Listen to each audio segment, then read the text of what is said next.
জীবনে ক্ষমা চাওয়া তাও কিছুটা সহজ, ক্ষমা করতে পারা অত্যন্ত কঠিন।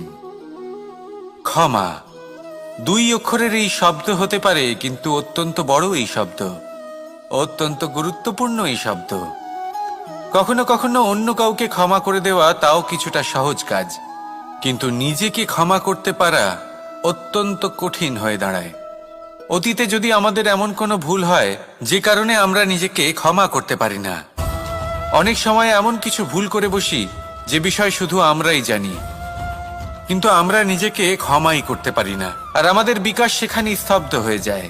কারণ যদি আপনি ক্ষমা করতে না শেখেন, নিজেকে ক্ষমা যদি না করতে পারেন, তাহলে তা আপনার জীবনের সব থেকে বড় বাধা হয়ে দাঁড়াবে।